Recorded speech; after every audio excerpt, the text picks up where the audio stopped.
Hello, everyone. Hope you're doing well. How's my audio for all of you guys that are just joining? Hopefully, I'm nice and clear. Let me know where everyone's from that's joining us today.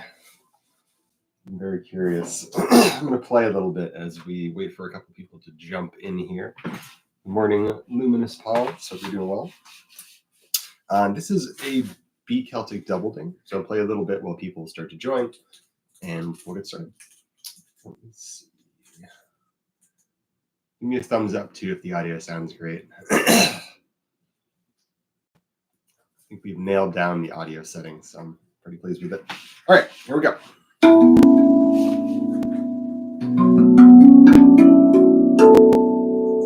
Hey, Jack, how are you?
Good morning. Hope everybody's doing well. Put a thumbs up on this because that helps Rav and me to be seen on here as well. So this is a B Celtic doubleding as well. One of the skills that I think one of my videos for Rav has really made a lot of people purchase the scale. And it's a good example of what I want to talk about today, which is kind of breakthroughs and how we can use those changes of attention and those changes of sort of your way of approaching music as a means of growing. And for me, I really feel like a big breakthrough for my own playing was when I realized that I could apply the same logic that I had on the guitar, which is to my left here, to the RAV. And I think for a lot of players, they don't have musical context, so they haven't really had to think about where you would put a beat or where you'd put a melody in this case. But for me, coming from guitar and other string instruments, I play the oud, and the sitar and saz, sitar as well.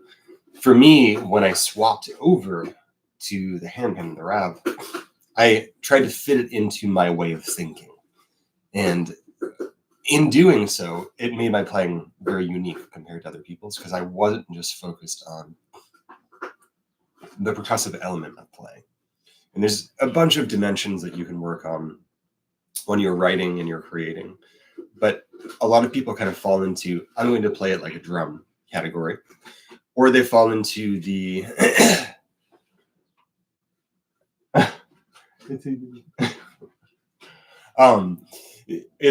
so you either fall into a couple categories. You fall into, I'm going to play percussion, or you're going to play into sort of the sound healing, background music sound realm, or the songwriting realm. And you don't have to pick a realm, but your playing style ends up evolving into a particular area. And for me, it was like an instant choice for the songwriting realm. But if you become good at one thing, you're able to swap between different categories very easily. And I want to give you an example of that just because I happen to have my guitar nearby and I have this scale. If you ever want to match an instrument to another instrument, and this is, again, part of my big breakthrough when I first started to play, you really just need to know what the first couple notes are. So on the doubleding in particular, this is true for the B Celtic, it works the same way. We know this is an A.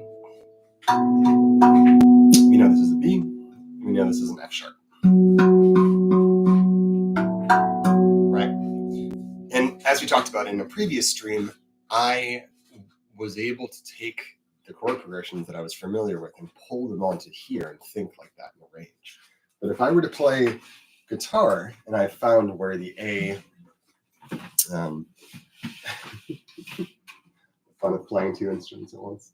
I'm not a stand player either. Some people love stands. I'm not against stands. I just don't play with them very much. But I see the utility in particular scenarios there.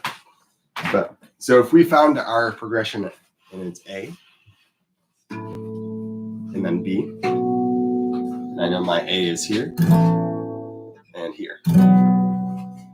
Now I have two notes that I can use to base a song around. And Rav's pick them out for you. On a chromatic instrument like a guitar, you have a ton of options. So it's very difficult for new players to find where you should be going. On the Rav, the choice has been made already for you. So if I were to play something like an A,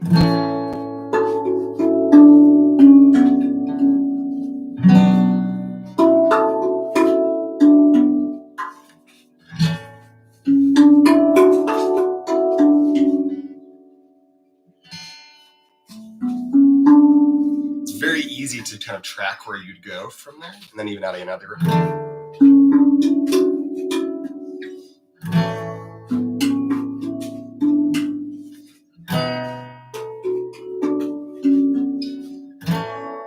So you could base your thinking off of, I know this is my progression.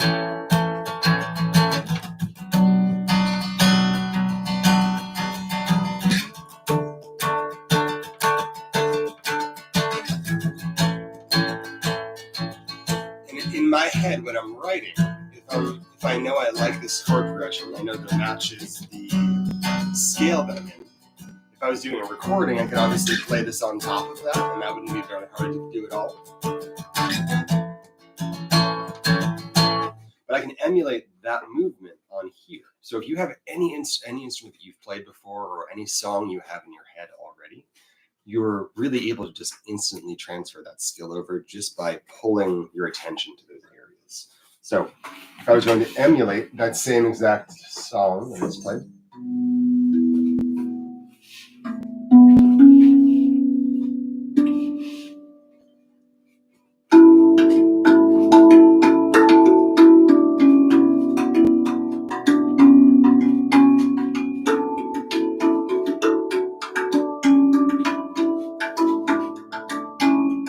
that is the same exact song, same timing.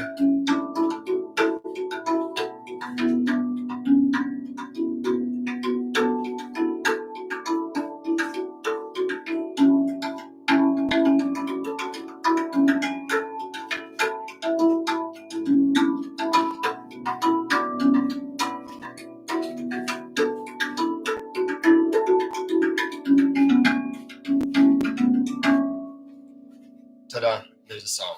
So when I had that breakthrough, I suddenly realized that all of the other knowledge I had in playing and performing and writing was able to be pulled over immediately to those scales, and I was able to write tons of music, even though the Rav compared to guitar or piano has less notes. In a way, it doesn't matter because most of our modern music is based off of a handful of chords. All of folk music is essentially 4 or 5 chords. Blues music uses particular shapes of chords, but it's just in a particular key and it's moved around. The Rav is like having those chords available to you, but you get to decide what's on top of those chords. So by organizing your thinking in that way, you can pull over skills that you already have. So pretty powerful realization. So okay, let me take a look at some questions. It's 3 a.m. Oh my gosh. Yeah, it's only 11 o'clock here. So thank you for joining, though. I appreciate it. You got a beef guilty double ding. Hello from Massachusetts, from Dubai. I have a couple students in Dubai, actually. Yeah, there probably is a delay. There usually is. Excellent. All right. So I want to feel free to ask me questions in the chat. If I don't get to them in this right now, I'll get to them next time or in a previous or future stream as well. So next up on my little list here, I think Another way of sort of achieving a breakthrough for yourself is finding a new instrument to play. And that new instrument could be that you decide you're going to play in a different part of a scale. It could mean that you're going to pick up a new instrument and take a break from an instrument. But trying something that's radically different than your typical way of playing is a great way to break through to a new style or to incorporate other types of playing into your own. One of the things that I didn't love in a lot of handpan music was this constant sort of motion. It sounds very cool, but to me it always seemed very out of context.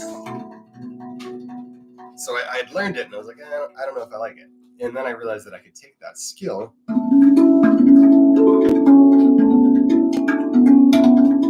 and use it in certain locations or use it as an anchor point.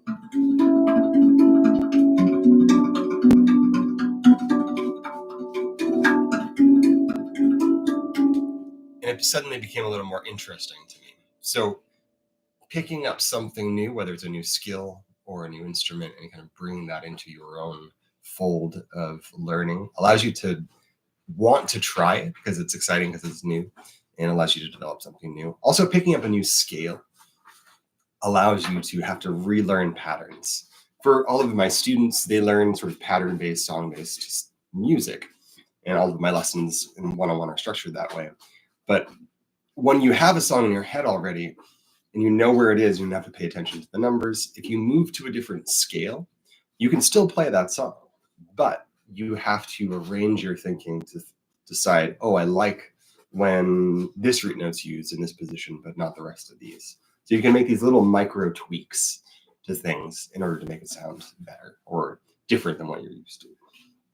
So, I'll play you guys another little tune. So this is a scale that RAV never produced. I tried to convince them, and maybe I'll be able to now because I have good communication with the people that are there at the moment. So this is a G oxalista. And actually, Chuck, if you're still in here, Chuck has the other matching scale for this particular instrument, and only 2 of them are made to my knowledge. His actually has an extra note on top. Mine just has 1, 2, 3, 4, 5, 6, 7, 8 plus the center note. It's a very happy scale. I like it a lot. It kind of feels like a wedding. I brought this to one of my friend's wedding in Amherst, Massachusetts. So it always kind of reminds me of that.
very happy sound.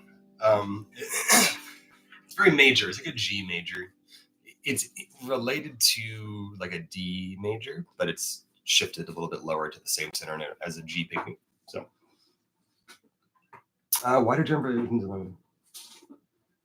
Yeah. So, the question asked was, why do drum vibrations along with specific frequencies of tones are necessary for a complete experience? So, the way that RAVs work, and handpans as well by extension, when you play a note, you're often looking for something that accompanies it musically. So you need particular, say our center note is G. Because of the layout, all of these notes are connected to that G center note. So in theory, we could play and it sounds good. And there's no issue, there's no dissonance. Same thing is true for the one, except for the note to the left of it. So there's kind of like a system that I teach in lessons where you can decide what note works with a particular root note and what note doesn't.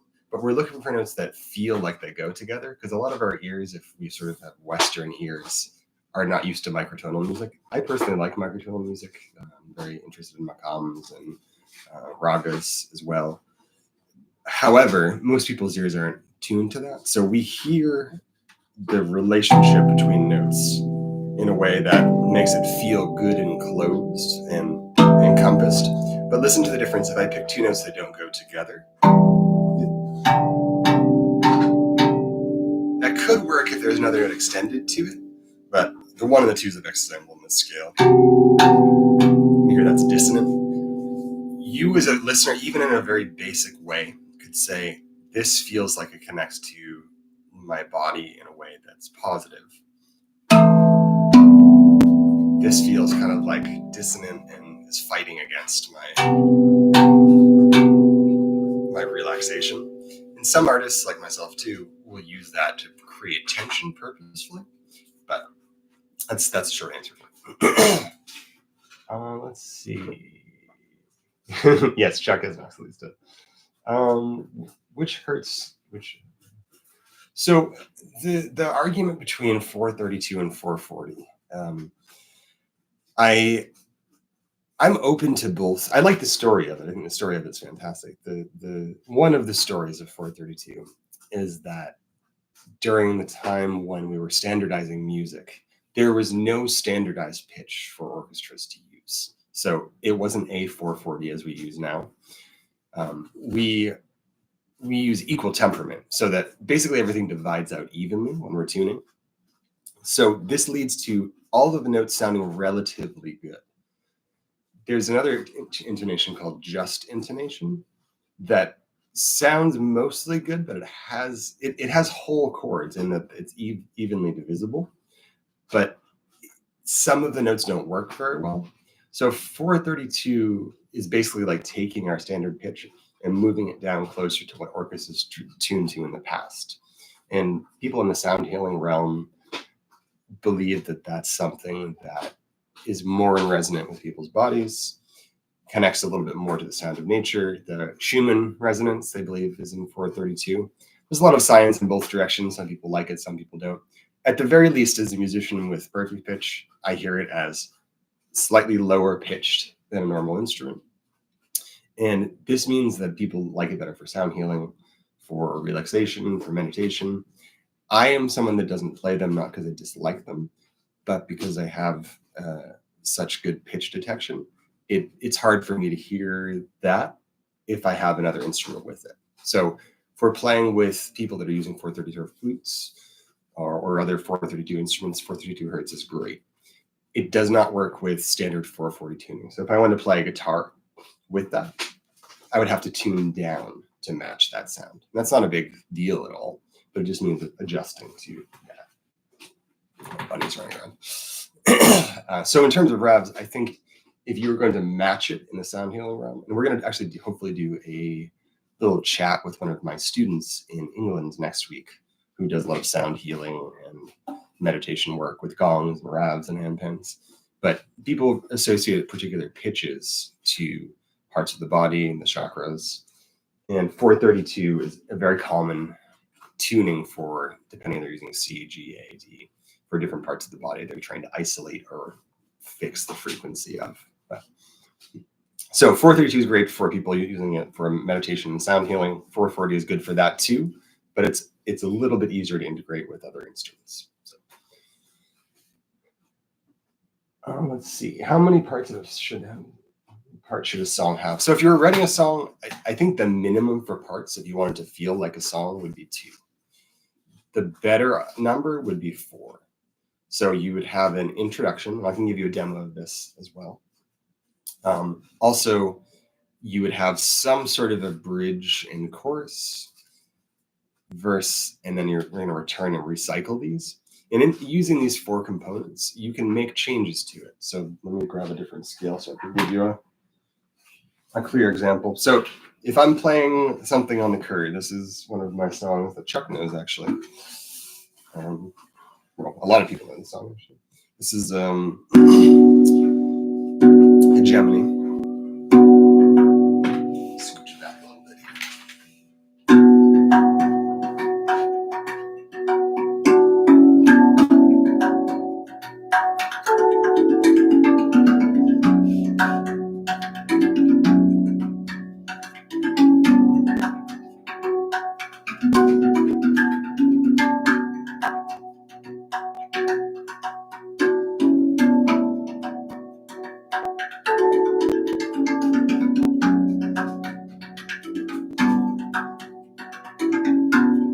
That's one part.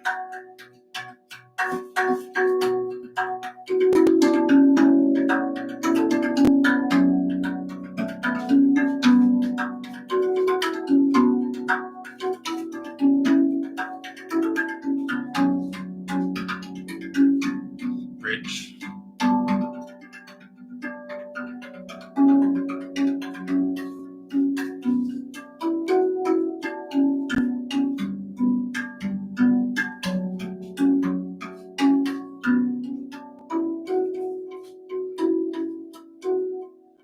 Then moving to a new part.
Then back to the start.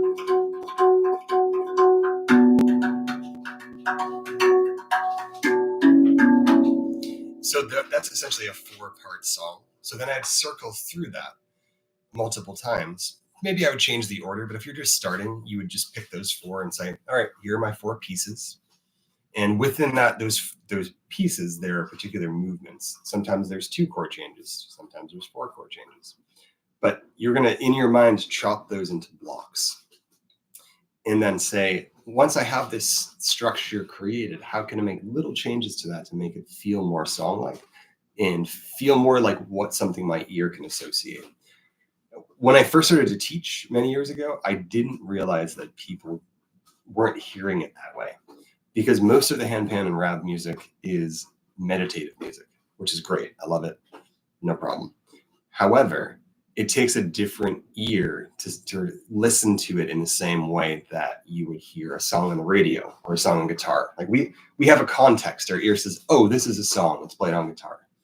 The RAV, our brains are still developing that association. And hopefully I'm helping to bring that forward by writing music and putting out new music, like my album Wild Spaces. This is on Spotify.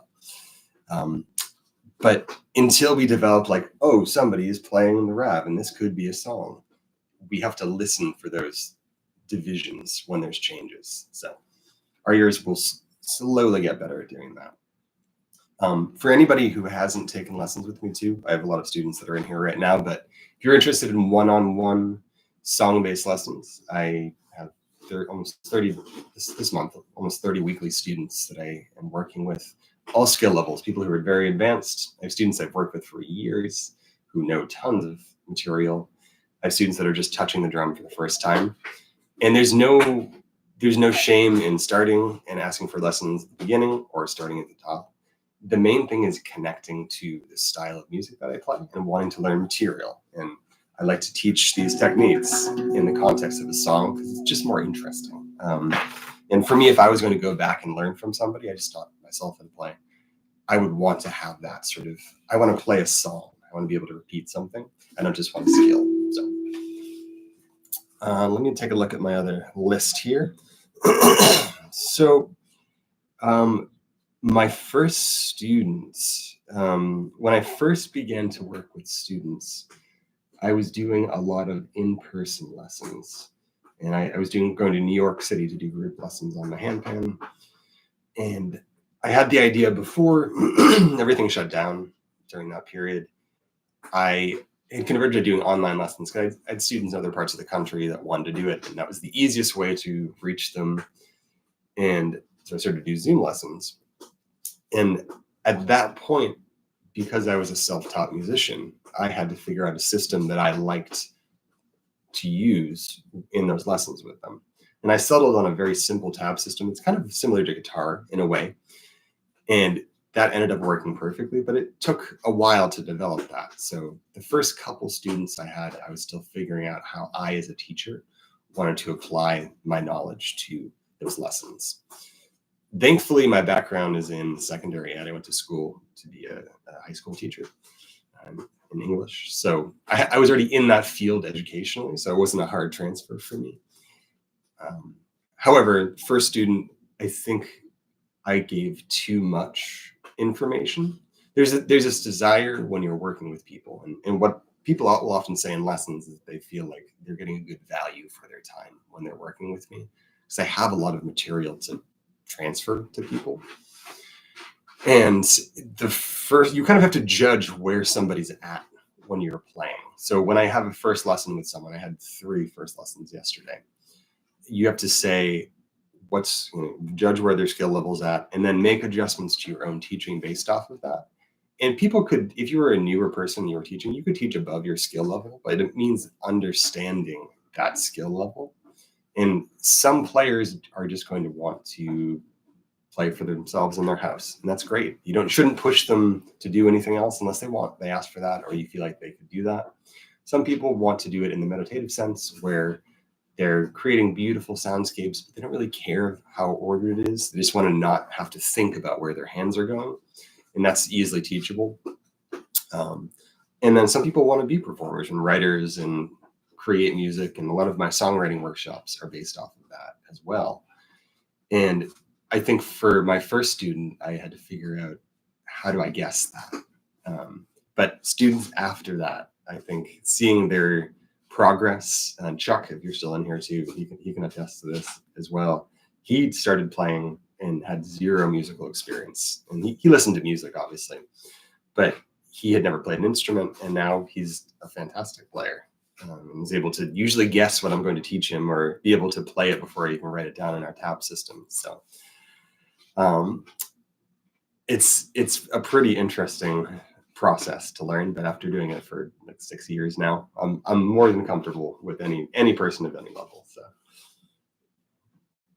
let me look at some questions here.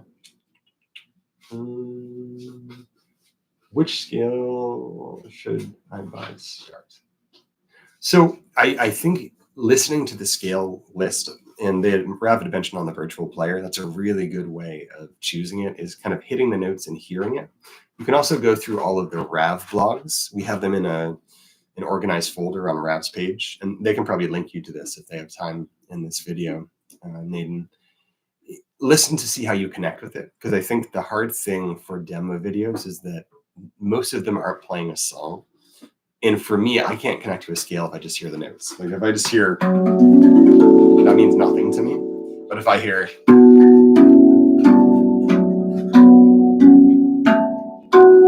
that's a little better. But if I have something like, if I play a little tune on it, it gives me a flavor of what that instrument is. But in general, B Celtic, B Kurd, G Pygmy, D major are great places to start. D Celtic is the same, just in different keys, the B Celtic. And then you can choose either 432 or 440. I think 440 is better for newer players, honestly, because you'll be able to play with your friends more easily. And if you listen to tutorials, your instrument's not going to sound out of tune compared to them. So B Celtic, B Kurd, D Celtic, G Pygmy, D major. Those would be my 5 or 6. Let's see.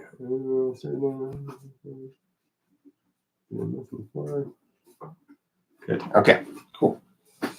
We're all caught up on questions. If anyone hasn't liked this, is watching it, please do like it. That definitely helps us a lot. So the difference for me,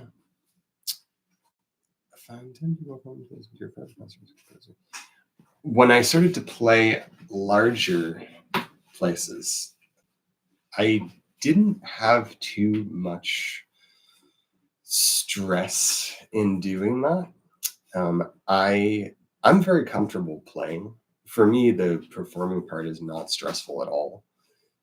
I don't like the traveling part. I like being at the place, but I am not a fan of flying. I do it all the time, but I'm not a huge fan of the process of flying. And with RAVs, it's very easy too. I bring my RAVs as a carry-on, and I can just put them in the overhead compartment. I also end up shipping instruments too, because handpans are a little harder to carry along if you want to play in them than a RAV. And I just don't trust checking them really. So I ship them. For larger audiences, you have to do time management. So if I'm going to play in a yoga setting, I can bring 3 instruments, no problem. I could even bring 1 instrument and play for 2 hours. Because I have so much material on that one scale, I can kind of alter material and flow through that. It's different when people are coming to listen to you as a performer, or if they're coming to listen to you as sound for a space. So I'm going to be in Big Bear, California in 2 or 3 weeks at Pantasia, which is a handpan gathering. And I'll have some RAVs and handpans there, which you guys should check out. Hamsa Handpans at Pantasia is hosting that. And I'll be performing and teaching at this event. But at something like that, people are coming to hear you play as a player. So you're having to pick songs and pick material that is going to be interesting for them to listen to, because what might be interesting and enjoyable for a yoga setting is not necessarily interesting in that venue.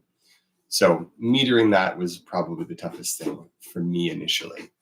And thankfully I have enough material now, and I've done it so many times, it's very easy to change things around. So what is it? Oh, a ghost note. So people always get stuck on ghost notes.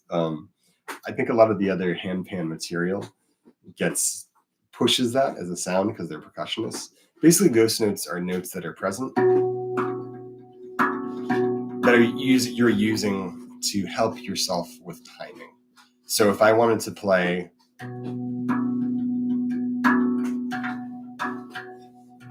right, so if this was the rhythm I'm doing, you could also add in a contact sound to help yourself count.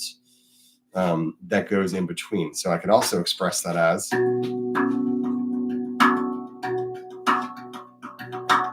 this finger's not doing anything. I'm just touching the instrument quietly. So you're getting a little bit of a tapping sound, not a slap, but just a tap. So ghost notes are kind of like things that are present, but not super audible to the listener. Like, and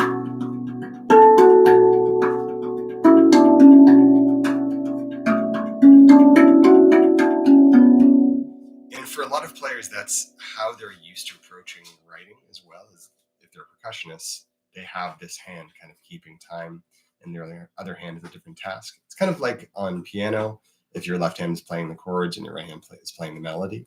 It's that sort of thing. But basically, it's a quiet touch is a short answer to that question. Okay. Maybe I'll play you guys another piece in a minute. All right. For you guys too, I have a question. What is the scale that you connect with the least, and why? There's a couple of scales for me that I didn't think I connected with initially, and I ended up loving these scales. And it took me a little bit to warm up to them.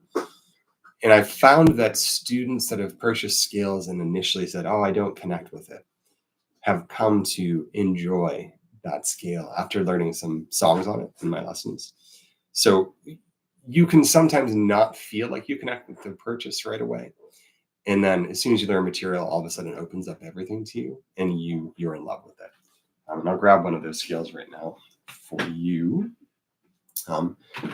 Write down any experiences you've had with that, like difficulties with scales on your end or anything like that.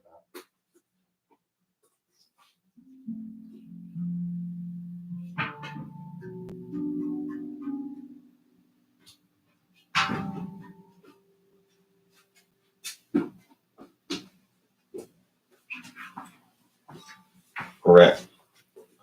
So this is a scale that I had the opportunity to get as a prototype from RAV. This wasn't released. I was the reason they released this at one point as well. This is a B Arabian Night. And when I first got the scale, I didn't know how to use it. And this is ironic as someone that plays a lot of other instruments from around the world, because it follows a different order than other instruments. So if I'm walking up,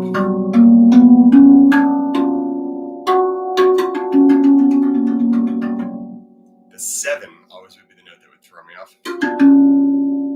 And I like it personally, but in terms of songwriting, if you're not just playing,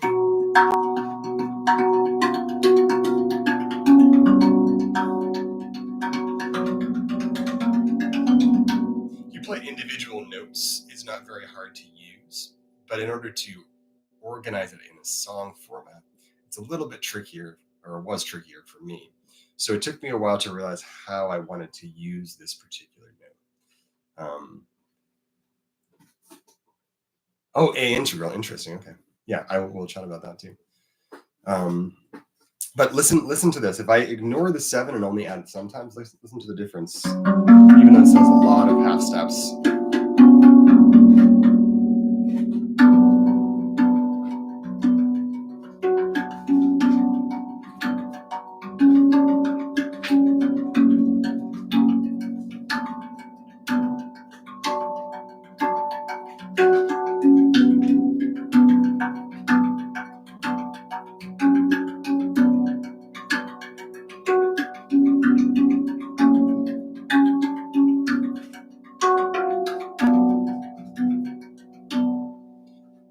On a scale that has a dissonant note, and for a lot of people in the C Golden Gate, the 6 is the note that gives them a hard time. I have 2 or 3 students in the Golden Gate, and that's the thing that they initially had to get over was, what do I do with this particular note?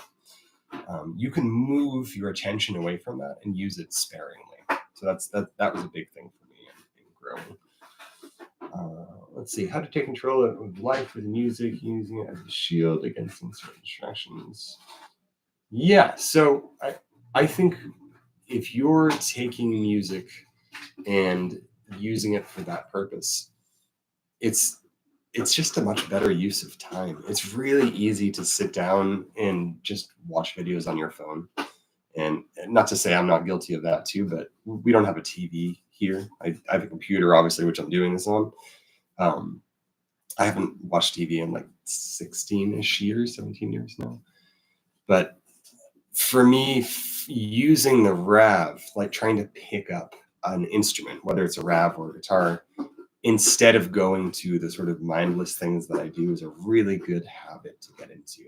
And if you can start doing that, that's bringing your attention to yourself and what you're doing and kind of allowing you to decompress. And this is the same thing that people believe sound healing serves a function of, is it's a way of de-stressing, taking yourself out of the context of your problems and putting you in a space where you're just focused on playing. it's kind of the same theory that you can't think while you hum. And I think the RAV and handpan serves a similar goal. You're not really thinking about what you have to make later today or cleaning your car or going on a trip when you're playing, because you're using all of your attention and bringing it onto the instrument. So it's a good way of bringing yourself out of some of the stress of your existence or your problems. And this is the reason why people do lessons as well. For those that aren't looking to be performers, that's their hour a week or twice a week for some people, where they're going to play. And that's all they're focusing on. They're not worrying about what issues going on for them. And you can schedule time for yourself. For some people, it means taking an hour, if you even have an hour, to put aside to, I'm going to do some things for myself. And maybe within that hour, you pick up the instrument for 20 minutes and you play. For other people, if they work at home, it's having it out so that they play it and it's available. And oftentimes too, if you don't feel like playing it, it's okay to not do it, but it can sometimes bring you out of a bad mood, or it can bring you into sort of feeling more in alignment with yourself in that regard. So I use it that way. I actually, for a long time, because I stopped playing as much guitar, I used to play 2 or 3 hours of guitar every day. And when I stopped doing that, I felt like I had this huge missing piece of my life. And RAV and handpan has slowly filled that gap for me.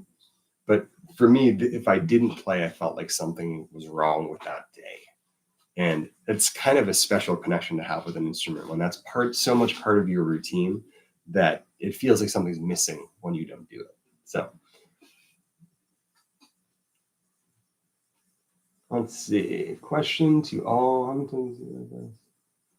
So I can also answer this too. I used to busk with the RAV and the handpan many years ago when I first got it. I was a handpan busker, and I also played the RAV out there.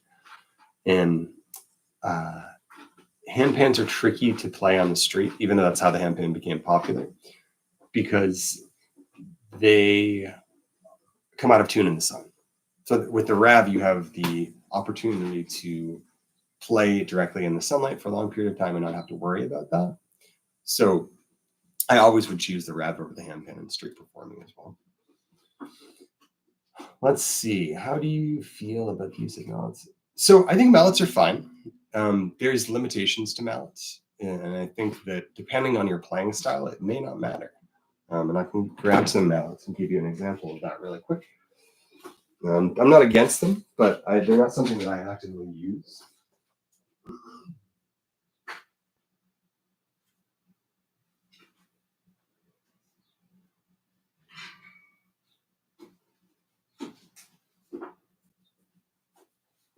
Some of my students that are a little bit older, I have a couple students that are in their 70s that take lessons with me.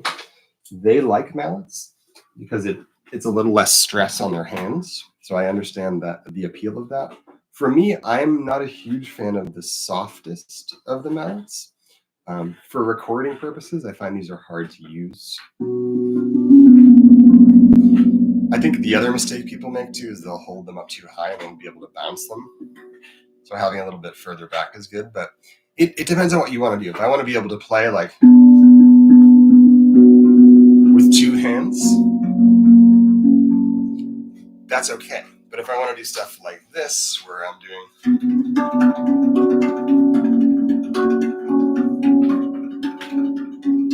or triads, you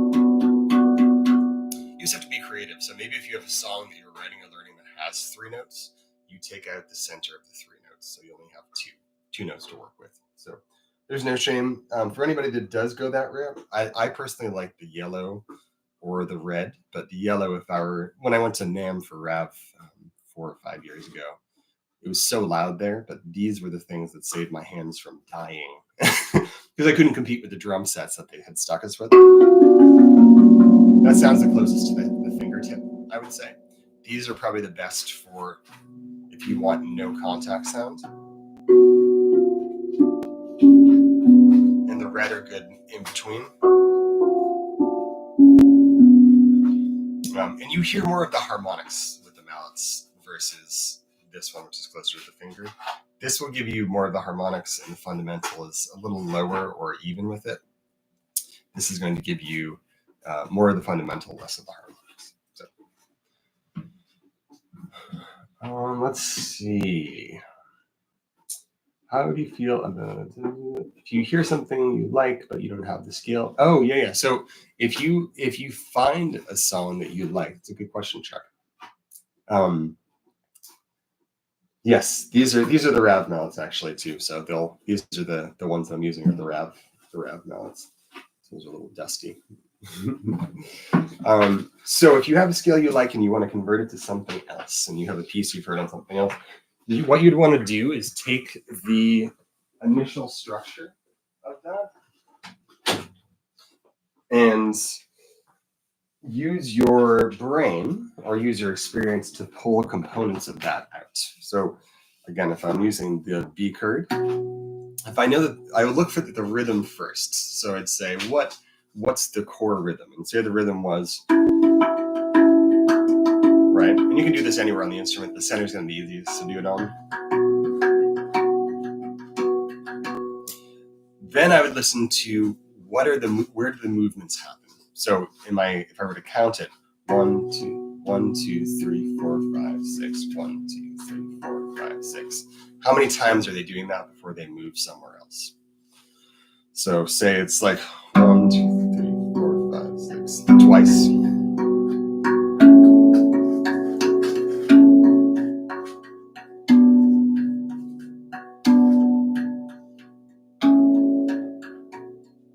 And again, you don't need the same notes to do this. Then you're going to listen to what they do with the melody. So you know it's going to be. And you can kind of take the pattern, you can take the rhythm, and you can take the melody and just pull it onto your instrument. So I could play the same piece.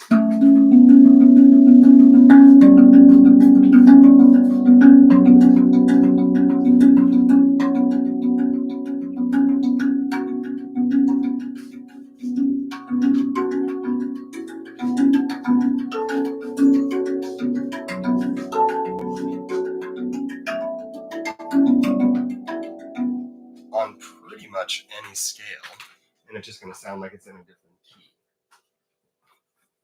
And this is how I'm able to transform songs for lessons with people.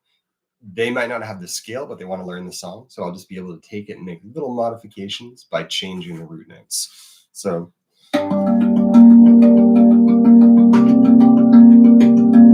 here I modify what I do with the root.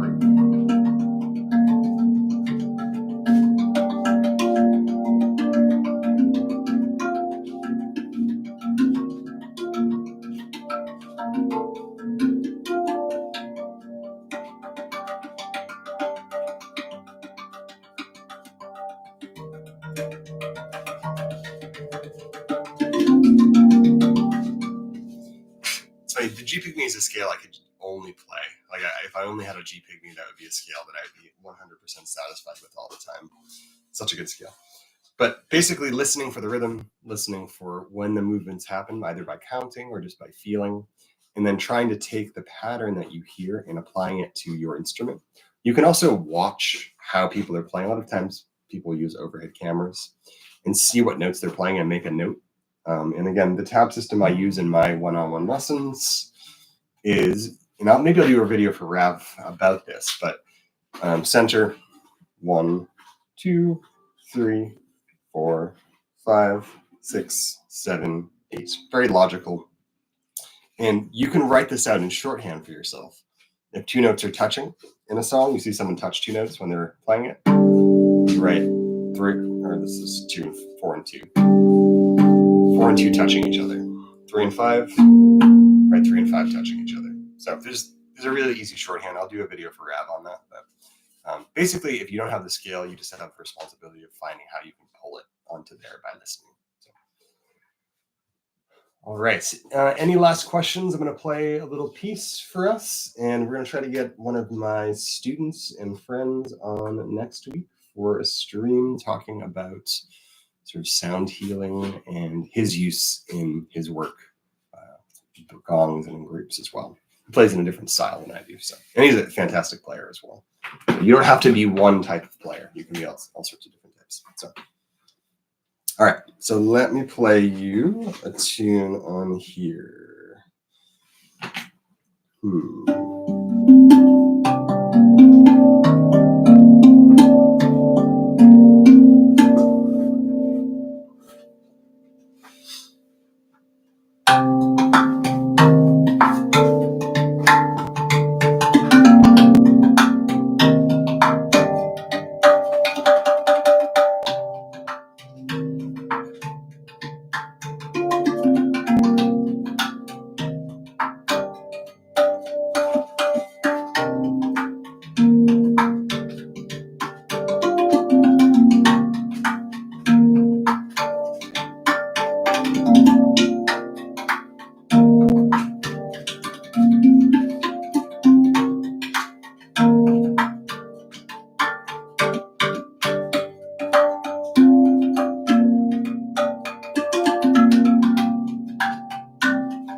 All right, guys. I hope you guys have a lovely rest of your day. Any questions I missed here, we'll try to answer in future videos. Thank you all so much for hanging out. These streams have been really fun because I spend a lot of time teaching, but I don't spend a lot of time talking about what I'm doing outside of lessons. If you're interested in one-on-one lessons, I offer song-based music lessons on the RAV and handpan. People at all different levels. Don't feel threatened by asking for lessons. I'm a very low-key person, and I work with I have students that are 7 all the way up to 70. So all different ranges of people. So appreciate it, guys. Hope everyone has a good rest of your day. Any questions you have for Rav, do write it at the end of this so we can get to it next time. And I look forward to talking to you next week and about something really new and exciting coming up. So appreciate you guys. Make sure you hit a like before you go as well. And have a good Saturday or a good Sunday, depending on where you are in the world. Talk to you soon.